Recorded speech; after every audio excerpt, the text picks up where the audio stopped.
जी टब्बर में मेरे किरदार का नाम है अजीत सोढी। वो एक बिजनेसमैन हैं पंजाब में जो कि पॉलिटिशियन बनने जा रहे हैं। और जैसा आपको पता है कि टब्बर की जो थीम है शो की वो फैमिली है।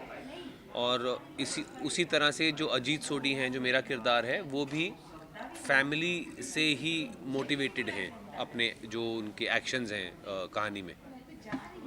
और टब्बर एक थ्रिलर है, इज़ फैमिली ड्रामा थ्रिलर। ओ कास्ट, बिल्कुल इस कास्ट की वजह से ही मैं बहुत एक्साइटेड था इस प्रोजेक्ट का हिस्सा बनने के लिए। बिकॉज़ चाहे पवन मल्होत्रा जी हों चाहे सुप्रिया जी हों, इनकी मैं बहुत इज़्ज़त करता हूँ। और मतलब it's an honour for me to share the same frame as them. और ना सिर्फ कमलजीत जी भी हैं। कमलजीत जी तो बहुत सीनियर हैं, सो उनके साथ भी काम करने का मुझे मौका मिला, ये मेरी खुशकिस्मती है। बट इवन जो यंगर एक्टर्स हैं गगन और साहिल, बहुत ही ऊंधा कलाकार हैं दोनों। और ऐसे एज यंगर एक्टर्स को इतना अच्छा काम करते हुए देख के I think it motivates and inspires you to you know to to to stay at it, stay hungry.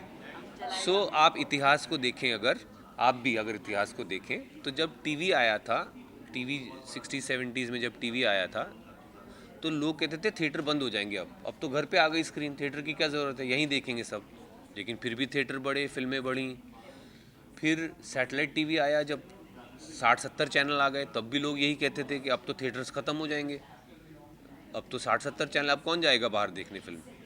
लेकिन तो भी फिल्में, थिएटर बढ़े, फुटफॉल बढ़े, रेवेन्यू बढ़ा फिल्म्स का।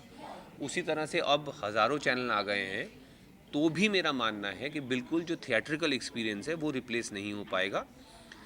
ये सिर्फ आप कह सकते हैं कि एक ऊपर वाले की कृपा है इस फिल्म मेकिंग के बिज़नेस पर, कि पिछले 50-60 सालों से 100 सालों से ये बढ़ता ही जा रहा है बिज़नेस। Meaning it's growing. आजकल आप देखिए, हर बच्चा बच्चा कैमरे पे फिल्म मेकिंग कर रहा है, फ़ोन पे फिल्म मेकिंग कर रहा है, रील्स बना रहा है या यूट्यूब वीडियोस बना रहा है। सो जो फिल्म मेकिंग है वो इट्स ग्रोइंग, जनता में बढ़ता जा रहा है।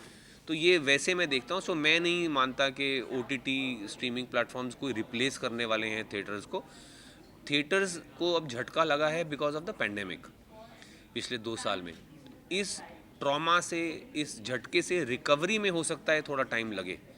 अब अगर गवर्नमेंट्स ने परमिशंस दे दी हैं तो अक्टूबर में अगर खुल गए थिएटर्स, तो अब मैं मानता हूँ 1-2 साल इजीली लग जाएगा उनको रिकवर करने में। जितना टाइम ट्रॉमा हुआ है, कम से कम उतना टाइम तो लगेगा। अगर 2 साल का ट्रॉमा है तो कम से कम 2 साल तो लगेंगे ही, उससे ज़्यादा भी लग सकते हैं। बट आई फील फिर से वो नंबर्स हम देखेंगे आगे थिएटर्स के। बिल्कुल बहुत एक्साइटेड, मोर देन, मतलब कहना नहीं चाहिए, मतलब I hope this is not misunderstood, but more than मेरी फिल्में लोगों तक पहुंचेंगी, मुझे उससे ज़्यादा खुशी है जो फिल्में मैं देख पाऊंगा जिनकी मैं वेट कर रहा हूँ थिएटर में। डून ड्यून है, नई जेम्स बॉन्ड आ रही है। सो ये फिल्में हैं जो मैं देखनी चाहूँगा। ड्यून खास करके, ड्यून को तो बड़े पर्दे पे ही आप देख सकते हैं, उसको अगर आप टीवी पे देखेंगे तो मतलब बिल्कुल ही वाट लग जाएगी। सही बोला। टब्बर में, ओ बिल्कुल, set it it is set in Punjab. और जो हमारा जो अगर हिंदी भी बोल रहे हैं तो उसमें भी पंजाबी लाइजा है। सो कई कई छुटपुट पंजाबी भी है, कि मतलब कि एंड में क्या आपने क्लिफ हैंगर छोड़ा है कि नहीं, ये पूछ रहे हैं कि सब्सक्रिप्शन फिर लेनी पड़ेगी। ये सब जब ये आप देखिए फिर बताऊंगा। Okay, thank you very much.